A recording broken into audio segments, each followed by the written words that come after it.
여러분, 그리스도인이 어떤 사람입니까? 그리스도인은 교회의 사람들입니다. 그래서 지난주부터는 교회와 관련된 그리스도인들의 사명에 대해 살펴보고 있습니다. 에베소서는 교회와 관련하여 성령께서 하나 되게 하신 것을 힘써 지키라, 그것이 우리의 그리스도인의 사명이라고 했습니다. 그리스도인은 교회의 통일성을 유지해야만 합니다. 그리고 오늘은 지난주에 이어서 교회에 대한 두 번째 사명에 대해 살펴보려고 합니다. 먼저 같이 기도하시겠습니다.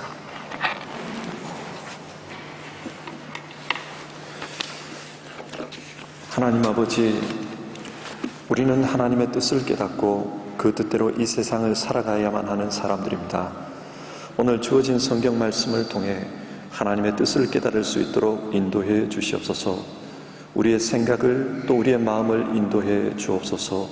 그래서 우리 각자의 상황 속에서 하나님이 원하시는 뜻이 무엇인지를 바르게 알아 주어진 삶을 진리 가운데 살아가게 하옵소서.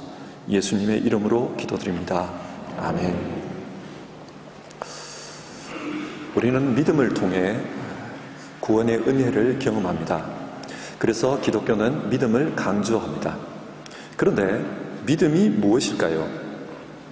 아마 이런 질문을 받으시면 여러 가지 다양한 대답을 하실 것입니다. 그러나 믿음에 대한 구체적인 이해가 없으면 믿음은 그저 추상적인 교리로 머물기가 쉽습니다. 그래서 구체적인 행함이 없는 믿음, 즉 야고보서가 말하는 죽은 믿음이 될 가능성이 높습니다. 그렇기 때문에 우리는 믿음을 구체적으로 이해할 필요가 있습니다. 다시 한번 질문해 보겠습니다. 여러분, 구체적으로 믿음은 무엇입니까? 믿음은 자기 발견입니다. 안드레센의 동화 중에 미운 오리 새끼 이야기가 있습니다. 어느 따뜻한 봄날에 오리가 새끼를 부화했습니다. 노란색의 자그마한 오리 새끼들이 참 귀엽게 몰려다녔습니다.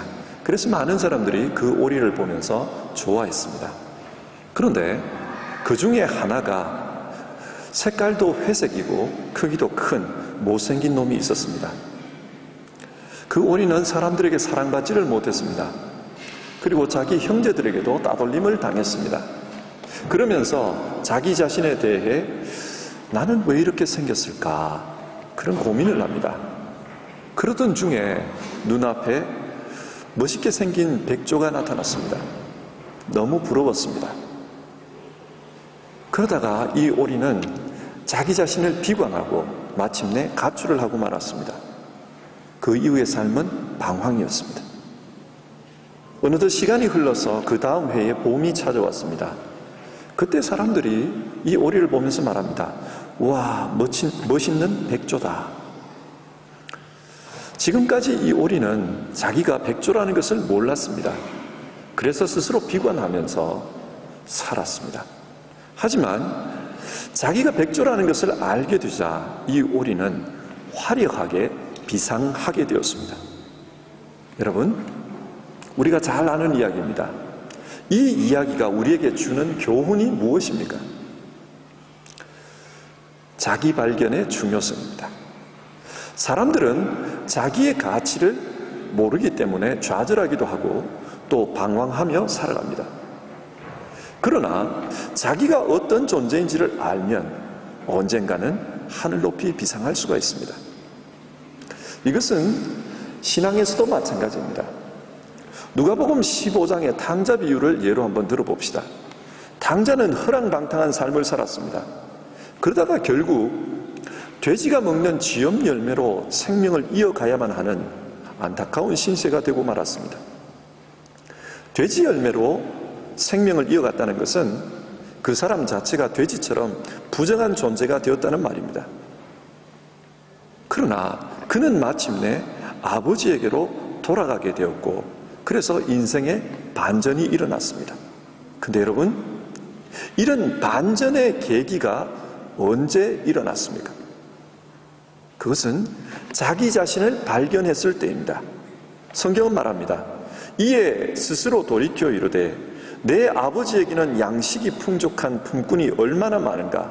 그런데 나는 여기서 줄여 죽는구나. 그는 자기의 처지를 분명하게 알았습니다. 그리고 자기에게 부유한 아버지가 있다는 것도 분명하게 발견했습니다. 신앙은 자기 존재를 발견하는 것이 중요합니다. 다시 한번 정리해 보겠습니다. 믿음이 무엇입니까? 믿음은 자기 발견입니다. 그런데 성경이 말하는 자기 발견은 세상이 말하는 자기 발견과 다릅니다. 종교개혁자 칼빈이 쓴 기독교 강요에 이런 내용이 나옵니다. 자신을 알지 못하고는 하나님을 알지 못하고, 하나님을 알지 못하고는 자신을 알지 못한다. 그렇습니다. 기독교에서 말씀하는 자기 발견은 하나님 앞에서 자기 존재가 어떤 존재인지를 아는 것과 연관이 있습니다. 기독교 신앙은 여기에서 출발합니다. 그렇다면 여러분, 성경이 말하는 인간은 원래 어떤 존재였습니까? 인간은 하나님의 형상으로 만들어진 존재입니다. 그래서 존귀한 존재입니다. 시편 8편은 하나님의 형상으로 만들어진 인간의 존귀함을 이렇게 노래합니다. 사람이 무엇이기에 주께서 그를 생각하시며 인자가 무엇이기에 주께서 그를 돌보시나이까. 그를 하나님보다 조금 못하게 하시고 영화와 존귀로 관을 씌우셨나이다. 인간은 하나님보다 조금 못한 존재, 즉 하나님 다음의 존재입니다. 존귀한 존재입니다. 그런데 그 존귀한 존재가 현실 속에서 어떤 모습으로 살아가고 있습니까? 오늘 본문 19절은 이렇게 말씀합니다. 그들이 감각 없는 자가 되어 자신을 방탕에 방임하여 모든 더러운 것을 욕심으로 행하되. 여기서 방탕, 아셀게이아는 난잡함과 주색 잡기에 빠진 무절제한 성생활을 가리키는 말이고, 더러움, 아카타르시아는 부도덕함, 특히 성적인 부정을 의미하는 말입니다. 그리고 욕심, 플레오넥시아는 색욕, 욕정을 의미합니다. 그러니까 19절에서는 성적 타락과 관련된 명사가 3개나 사용되고 있습니다. 그래서 이 구절을 좀 쉬운 언어로 번역한 메시지 성경을 보면은 감각을 잃어버린 그들은 성에 집착하고 온갖 종류의 변태 행위에 중독되어 있습니다. 그렇게 옮기고 있습니다. 이것이 바울이 당시에 보았던 사람들의 모습입니다. 바울 당시 에베소 사람들은 아르테미스 여신을 섬기고 있었습니다. 사람들은 이 신이 출산을 주관하고 또 풍요를 가져다 준다고 믿었습니다. 그래서 매년 한 달 동안 아르테미스 신을 숭배하는 의식을 가졌는데 그 의식이 너무나도 난잡했습니다. 당시 아르테미스 신전을 가면은 거세된 제사장들과 젊은 처녀들 그리고 창녀 사제들이 성직자로 일하고 있었습니다. 그리고 이들은 종교의식이라는 이름으로 제사를 드리러 온 사람들과 난잡한 선교를 행하고 있었습니다. 바울은 이것을 보며 인간이 얼마나 타락한 모습으로 살아가고 있는지를 지적한 것입니다. 여기서 성적 방종은 여러 가지 죄 중에 인간의 타락을 대표하는 한 가지의 예입니다. 그러니까 인간은 원래는 거룩한 하나님의 형상이었지만 그러나 현실 속에서는 타락한 모습으로 그렇게 살고 있었다. 그것을 이야기합니다. 근데 여러분, 이 사람들이 왜 이런 모습으로 살아가고 있었을까요? 바울 사도는 그 원인을 다음과 같이 이야기합니다. 18절입니다.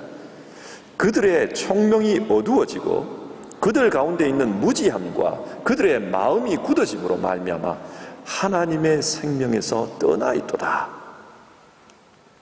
그들의 마음이 굳어졌습니다. 여기서 마음이 굳어졌다는 것은 하나님에 대한 지각 능력이 무뎌졌다는 뜻입니다. 그래서 그들은 하나님을 알지 못했습니다.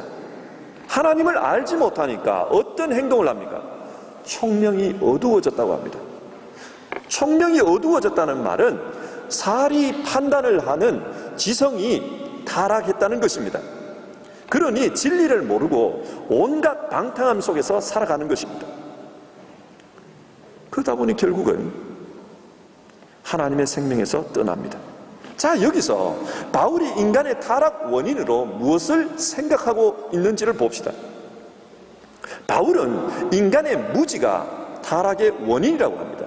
하나님에 대한 무지함, 자기 자신에 대한 무지함, 그것이 타락의 원인입니다. 하나님 앞에서 자기가 어떤 존재인지를 모르면 인간은 어둠 속에서 방탕하게 살 수밖에 없습니다. 구약을 예로 들어봅니다. 하나님께서는 이스라엘을 거룩한 백성으로 선택하셨습니다. 이스라엘은 인간적으로 보면 이집트의 노예 출신이고 보잘것없이 작은 약한 민족입니다. 그러나 하나님은 그들을 불러 열방을 위한 제사장으로 임명하셨습니다. 이스라엘은 거룩한 백성으로 선택받았습니다. 그러나 척박한 가나안 땅에서 살면서 이스라엘은 하나님의 선택보다는 현실적인 문제에 집중하게 됩니다. 어떻게 하면 이 배고픔을 이길 수 있을까? 그 문제에 매달립니다. 그런 가운데 이스라엘은 가나안 사람들과 똑같이 살아가게 됩니다. 그 결과 이스라엘은 타락하게 되었고 또 멸망하게 되었습니다. 자, 여러분, 이스라엘의 멸망의 원인이 어디에서 시작됩니까? 자기 자신이 어떤 존재인지를 망각하면서부터 시작합니다. 사람이 하나님을 모르고 또 자기 자신이 얼마나 존귀한 존재인지를 모르면 세상 사람들과 똑같이 살아가게 됩니다. 그것이 타락의 원인입니다. 그래서 바울 사도는 이런 그리스도인들을 향해서 어떻게 권면하고 있습니까? 먼저 자기가 누구인지를 분명히 알라, 그렇게 이야기합니다. 20절을 헬라어로 보면은 그러나 너희는 그리스도를 배웠다. 그리고 21절 상반절에서는 너희는 그의 말씀을 들었다. 또 21절 하반절에서는 너희는 예수 안에서 가르침을 받았다. 그렇게 말씀합니다. 여기서 사용된 동사를 보면은 배웠다, 들었다, 가르침을 받았다. 즉 그리스도인들은 신앙을 통해서 자기 자신의 정체성이 뭔지를 이미 교육받았다는 뜻입니다. 그렇다면 신앙을 통해 배운 내용이 무엇입니까? 22절입니다. 너희는 옛사람을 벗어버렸다. 그리고 24절 너희는 새사람을 입었다. 이 두 가지입니다. 우리말 성경은 옛사람을 벗어버리라, 새사람을 입으라 이렇게 명령형으로 기록하고 있습니다만 사실 헬라어로 보면은 이 동사들은 과거 부정형입니다. 그러니까 이미 벗어버렸다, 새사람을 이미 입었다, 그런 뜻입니다. 그러니까 바울이 말씀하고 있는 그리스도인의 정체성이 뭡니까? 이미 옛사람을 벗어버린 새로운 피조물이라는 겁니다. 그런데 자기 자신이 예수 안에서 새로운 피조물이라는 것을 모르면 여전히 옛사람으로 살아간다는 겁니다. 그래서 바울 사도는 너는 너의 정체성을 분명히 알라, 그걸 명령하고 있는 겁니다. 그래서 배웠다, 알았다, 들었다, 이걸 이야기하고 있습니다. 예를 들어 한번 생각해 보겠습니다. 한 회사가 있었습니다. 그 회사는 자금 문제로 위기에 처해 있었습니다. 그래서 자금을 조달하기 위해 그 회사의 건물을 매각하기로 결정했습니다. 마침 그 건물을 사려는 사람이 나타나서 그 회사는 겨우 부도 위기를 넘길 수가 있었습니다. 그러나 그 회사는 건물주에게 임대료를 내고 계속해서 이 건물을 사용할 수 있었으면 좋겠다, 그런 생각을 하고 있었습니다. 그리고 그것을 새로 건물을 사는 건물주에게 말했습니다. 양측의 뜻이 맞았기 때문에 그렇게 하기로 했습니다. 그래서 옛 주인과 새 주인이 서류를 작성합니다. 자, 보십시오. 그 회사를 보면은 그 회사는 겉으로 볼 때는 이전과 달라진 것이 전혀 없습니다. 직원들은 여전히 옛날에서 근무하던, 옛날에 근무하던 그 건물에서 똑같은 일을 하고 있습니다. 달라진 건 단 하나입니다. 더 이상 이 회사는 자기들의 것이 아니라는 겁니다. 여러분, 왜 그리스도인들이 새롭게 된 피조물이라는 자기 정체성을 자꾸만 망각할까요? 그것은 예수 믿기 전이나 예수 믿은 후나 겉으로 볼 때는 변한 것이 전혀 없기 때문에 그렇습니다. 예수 믿기 전이나 예수 믿은 후나 살아가는 모습을 보면 비슷합니다. 그러나 실상이 달라졌습니다. 여러분, 건물의 소유주가 바뀌면 건물의 바깥벽에 페인트 칠을 하는 것도 내 마음대로 해서는 안 됩니다. 주인의 허락을 받아야만 합니다. 완전히 달라졌습니다. 그러나 현실적으로는 똑같습니다. 똑같은 건물에서 똑같은 일을 하면서 살아갑니다. 이처럼 우리 그리스도인은 삶의 주인이 완전히 달라졌습니다. 그러나 자기 삶이 이전과 이후가 바뀌지 않으면은 내가 달라졌나? 그런 생각이 듭니다. 그래서 너는 새로운 피조물이 되었다. 이 자기 정체성을 망각하고 살아가게 됩니다. 그래서 바울 사도는 정말 그리스도인으로 당신이 살고자 한다면 이제는 그리스도인답게 살아라. 그 말씀을 합니다. 믿는 대로 살아라. 그 말씀을 합니다. 성경에는 믿음이라는 단어가 자주 나옵니다. 이 믿음이라는 단어는 헬라어로 피스티스인데 한국어 성경은 이 단어를 신실한 혹은 충성 그런 뜻으로도 번역을 합니다. 그러니까 믿음이란 신실함입니다. 신실함이라는 것은 그 사람이 믿는 것과 그 사람이 행동하는 것이 일치하는 것을 의미합니다. 신, 행, 일치, 그것이 믿음입니다. 그래서 바울 사도는 에베소서 4장 25절부터 6장 끝날 때까지 믿는 대로 사는 것, 신행일치의 삶이 무엇인지에 대해서 구체적으로 설명하고 있습니다. 너가 정말 믿는가? 그렇다면 이렇게 살아라. 그것을 쓰고 있습니다. 우리 그리스도인들은 이런 말을 잘합니다. 복음으로 세상을 변화시키자. 근데 여러분, 현실은 어떻습니까? 정말 우리가 세상을 변화시켰습니까? 아니면 세상이 교회를 변화시켰습니까? 지금은 고신대 교수이시고 또 오랫동안 서울대 교수로 있었던 기독교 윤리실천운동을 해오신 손봉호 장로님의 그 강의 내용을 간접 인용해 보겠습니다. 한국교회는 세계에서 가장 빠른 기간에 성장을 했습니다. 교인 수가 더 많은 나라들이 있지만 양적 성장률만 본다면 한국교회는 가장 짧은 시간에 가장 빠르게 성장했습니다. 새벽 예배도 다른 나라에는 없는 한국교회에만 있는 제도입니다. 한국교회 성도님들은 정말 열심히 기도합니다. 새벽부터 철야까지 정말 기도 열심히 합니다. 또 헌금도 정말 많이 합니다. 교인들이 헌금하는 금액을 따져보면 그 사람 수입의 약 25%에 이른다고 합니다.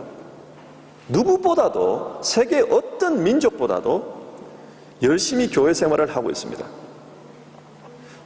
그리고 사회 지도층을 살펴보면 예를 들어 판사와 검사 같은 그 숫자를 보면 상당수가 기독교인이고 국회의원의 3분의 1가량이 기독교인입니다. 우리 인구의 15%에서 18% 정도밖에 안 되는 개신교인데 국회의원의 3분의 1이 기독교인이라면 이것이 의미하는 것은 지식층일수록 또 사회적 지위가 높으면 높을수록 경제적 수준이 높으면 높을수록 기독교인이 많다는 뜻입니다. 이런 점에서 보면 한국의 대표적 종교는 기독교라고 해도 틀린 말은 아닙니다. 그러나 최근에 기독교는 수적으로 급격히 감소하고 있습니다. 열심히 기도하고 노력하는데도 불구하고 기독교인의 수는 줄어들고 있습니다. 이런 현상보다 더 심각한 것은 기독교가 사회적으로 조롱거리가 되어버렸다라는 것입니다. 예를 들어서 영화 밀양이나 도가니 같은 그것을 보십시오. 거기에 나오는 기독교의 모습은 정말로 반사회적입니다. 그리고 TV에서 하는 사회 고발 시사 프로그램, 또 드라마 속에 등장하는 하나의 그 기독교의 이야기들은 가히 조롱거리에 가깝습니다. 그래서 손봉호 교수는 지금의 한국교회가 마치 동네 개 취급을 당하듯 그런 취급을 받고 있다, 그렇게 이야기를 합니다. 주인 없는 개가 동네를 돌아다니면 아무나 걷어차도 문제가 되지 않습니다. 마찬가지로 지금 사람들은 마음 놓고 대놓고 영화에서, 드라마에서, 시사 프로에서 기독교를 욕하고 있다는 겁니다. 그래도 문제가 되지를 않습니다. 그런데 왜 이렇게 되었을까요? 최근의 상황을 보면 뉴스에 나오는 대부분의 유명한 스캔들, 사고, 그리고 사회 이슈가 된 범죄에 기독교인들이 많이 연루가 되어 있다는 겁니다. 다시 말해서 욕먹을 짓을 했다는 겁니다. 그렇다면요, 기도도 열심히 하고 성경도 열심히 보고 있고 전도도 열심히 하는데 한국교회가 왜 이렇게 되었을까요? 우리는 흔히 복음을 수평적 혹은 수직적 관계로 설명합니다. 한국교회는 하나님과의 수직적 관계는 문제가 없는데 이웃과의 수평적 관계가 완전히 실패하고 말았다. 손봉호 교수는 그렇게 진단합니다. 이것을 다르게 말하면 사람들은 사람과의 관계에서는 성경대로 살지 않는다는 겁니다. 성경을 열심히 읽고 배우지만 사람과의 관계에서는 그렇게 살지 않습니다. 왜 그럴까요? 그것은 교회가 잘못 가르치기 때문입니다. 성경대로 하면은 사실은 사는 것이 불편합니다. 반면 성경을 내 편한 대로 이해하면 살아가는 것이 참 편합니다. 돈 벌기도 편하고 교회 생활하기도 편하고 모든 면에서 편하다는 겁니다. 그러나 말씀대로 살려고 하면 사람들이 교회 잘 안 옵니다. 한국 상황에서는 돈을 뿌리지 않으면 정치 지도자가 될 수가 없습니다. 또 법을, 세금을 합법적으로 다 내면 기업이 성장할 수가 없습니다. 그러다 보니 부정을 저지릅니다. 그런데 그런 사람들에게 목사들이 당신 잘못했습니다, 그렇게 하면은 그 사람들은 교회로 오지 않는다는 겁니다. 그래서 설교를 통해 하나님은 다 용서하십니다, 하나님은 사랑의 하나님이십니다, 그렇게 가르치고 있다는 겁니다. 그래야 그들이 교회에 오기 때문입니다. 또 회개에 대해서도 근본적으로 잘못 가르치고 있습니다. 하나님 잘못했습니다, 이 말만 하면 용서받는다, 그렇게 가르치고 있습니다. 그러니 회개가 너무 쉽습니다. 밖에서 무슨 짓을 해도 교회에 와서 1시간 동안 잘못했습니다, 그러면 문제가 끝난다는 겁니다. 성경은 예수님을 믿고 예수님을 따르면 예수님처럼 명예도 얻지 못하고 예수님처럼 권력도 누리지 못하고 핍박을 받는 것이라고 가르치는데, 그게 십자가라고 가르치는데 교회에서의 가르침은 그것과는 완전히 반대입니다.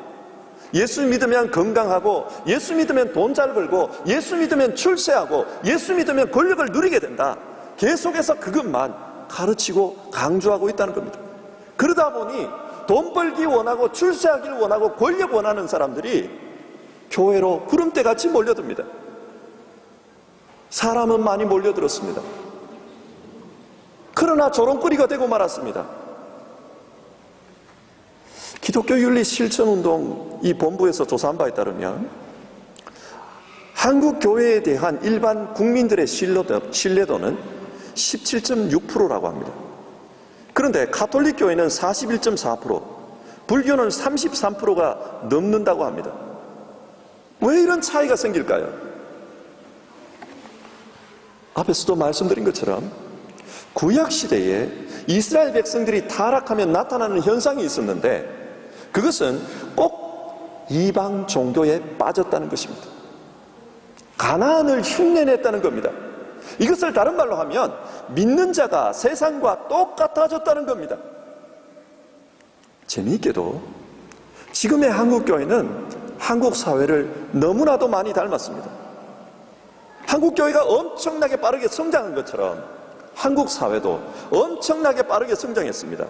그래서 원조받던 국가에서 이제는 원조해주는 나라가 되었습니다. 해마다 유엔이 각 나라의 경제 수준, 그리고 교육 수준, 아이들 사망률, 문맹률을 종합해서 인간 개발 지수라는 것을 발표합니다. 2011년도 자료에 따르면 한국의 인간 개발 지수는 세계에서 15번째로 높은 나라입니다. 덴마크가 16위이고요. 프랑스는 20위고요. 그리고 싱가포르는 26위, 영국은 28위입니다. 인간 개발 지수만 본다면 우리나라는 프랑스나 영국보다 더 선진국입니다. 정말 빨리 성장했습니다. 그런데 이상하게도 한국의 도덕 지수는 너무나도 떨어져 있다는 겁니다. 독일의 국제투명성 기구라는 연구소가 있습니다. 그리고 이 연구소에서 해마다 투명성 지수를 발표하는데 우리나라는 약 43위 정도라고 합니다. 경제 수준과 이 수치를 비교하면은 너무나도 도덕 수준이 떨어진다는 겁니다. 그리고 영국의 레가툼 연구소에서 비슷한 발표를 했는데 우리나라의 도덕 수준은 110개 조사 대상 중에서 80위쯤 되었다고 합니다. 이 정도면은 후진국입니다. 혹시 여러분 아프리카의 보츠와나라는 나라를 들어보셨습니까? 저는 이름을 들어보지 못했습니다. 그런데 이 나라의 투명성 지수는 32위입니다. 아프리카의 이름도 모르는 나라가 우리나라보다 훨씬 도덕적이라는 겁니다. 투명하다는 겁니다. 한국 사회는 경제, 교육, 보건 모든 부분에서 뛰어난데 이상하게도 도덕적인 수준은 형편이 없다는 겁니다. 똑같습니다. 교회도 다른 세계의 여러 나라와 비교할 때 기도도 더 많이 하고 전도도 더 많이 하고 말씀도 더 많이 공부하고 그리고 선교 사업도 훨씬 열심히 하는데 그런데 기독교인들의 도덕적 수준은 형편이 없다는 겁니다. 왜 이럴까요? 한국 교회가 한국 사회를 닮았다는 뜻입니다. 이스라엘 사람들이 타락했을 때 가나안 사람들을 닮았던 것처럼 한국 교회가 한국 사회를 닮아버렸다는 겁니다. 여기서 한번 생각해 봅시다. 여러분, 한국 교회가 왜 위기에 있다고 생각하십니까? 그것은 단순합니다. 믿는 대로 살지 않기 때문입니다. 믿음과 삶이 일치하지 않기 때문입니다. 그리고 많은 부분에서 세상을 따라가고 있습니다. 그래서 우리의 믿음은 믿는 대로 사는 것, 즉 신실함의 문제라는 것을 여기서 우리는 기억해야 합니다. 이게 중요합니다. 믿음은 믿는 대로 사는 것입니다. 말씀을 한번 정리해 보겠습니다. 바울 사도는요, 에베소서를 통해서 그리스도인들이 교회와 관련해서 어떤 사명을 가지고 있느냐, 그걸 우리에게 말씀하고 있습니다. 지난주에 살펴본 것처럼 그리스도인의 사명은 교회의 통일성을 유지하는 것입니다. 그리고 오늘 말씀을 통해서 교회는 거룩성을 유지해야 한다. 교회는 세상과 다른 곳이다. 그게 중요하다는 겁니다. 그러면 교회가 거룩하기 위해서는 어떤 사명을 감당해야 합니까? 먼저는 자기 자신이 누구인지를 알아야 한다는 겁니다. 너는 세상에 대해서는 죽고 옛사람을 벗어버린 사람이다. 너는 이미 새 사람을 입은 사람이다. 자기 자신을 알아야 된다는 겁니다. 그리고 자기 자신답게 살아야 한다는 겁니다.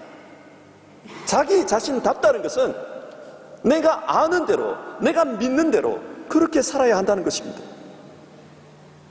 레위기 19장 2절에서 하나님은 이런 말씀을 하십니다. 너희는 거룩하라. 이는 나 여호와 너희 하나님이 거룩함이니라. 우리는 하나님의 거룩한 백성이 되었습니다. 따라서 하나님이 거룩하니 우리도 거룩해야 합니다. 그것이 우리 그리스도인들에게 주어져 있는 사명입니다. 이 손보호 장로님께서 오래전에 몇십 년 전에 한국교육개발원장이라는 분을 사석에서 만난 적이 있었다고 합니다. 그때 그 한국교육개발원장께서 이런 말씀을 했다고 합니다. 나는 교회를 안 다닙니다. 그렇지만 내 아이들은 다 교회를 보냅니다. 왜냐하면 아이들이 교회를 다녀야 인간이 되기 때문입니다. 그런 이야기를 했다는 거예요. 이게 보통 사람이 한 게 아니라 한국의 교육을 책임지는 교육개발원장이 한 이야기입니다. 그분이 볼 때에도 인간답게 키우려고 하면은 교회에 보내야 한다, 그런 생각을 했다는 겁니다. 자, 여러분, 몇십 년 전의 일입니다만 당시 교회는 진짜 세상의 소금이고 진짜 빛입니다. 그래서 사람들이 볼 때에도 나는 교회 안 다니지만 교회 가야 인간 된다, 그렇게 생각했다는 것입니다. 여러분, 여기서 생각해 봅시다. 성경이 말씀하는 가장 강력한, 우리에게 던지는 가장 강력한 사명이 무엇입니까? 그것은 그리스도인답게 살라는 것입니다. 그리스도인답게 살면 세상 사람들조차도 저렇게 살아야 된다, 그렇게 평가한다는 것입니다.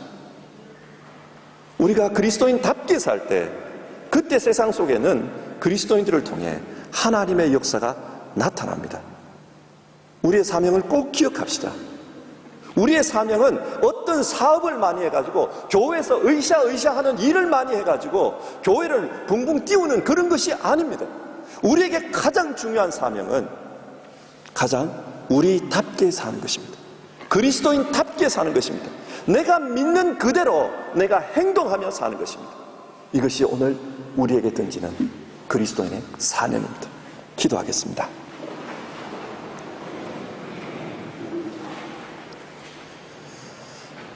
하나님 아버지, 오늘 말씀을 통해 그리스도인의 사명에 대해 생각했습니다.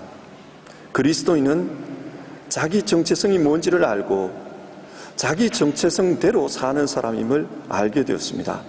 우리는 이미 그리스도 안에서 옛사람을 벗어 던진 사람들입니다. 그러니 세상 사람들이 살아가는 그 모습으로 살아서는 안 된다고 성경은 우리에게 권면하고 있습니다. 하나님 아버지, 교회가 세상과 점점 차이가 없어지고 있습니다. 교회가 세상을 따라하기 때문에 그렇습니다. 그래서 교회 안에는 세상과 혼합된 순수성을 잃어버린 복음, 순수성을 잃어버린 믿음이 많이 유행하고 있는 상황입니다. 하나님 아버지, 이때 우리의 사명은 교회의 거룩성을 유지하는 것임을 깨닫고, 비록 내게 손해가 된다 할지라도, 비록 우리에게 유익이 없다 할지라도 그리스도인답게 그렇게 살게 하옵소서. 거룩의 길을 가게 하옵소서. 그래서 그리스도인이 세상의 빛이요 소금임을 사람들에게 나타낼 수 있게 하옵소서. 그리스도인답게 살려고 노력하는 우리 모두가 되기를 바라옵고 예수님의 이름으로 기도드립니다. 아멘.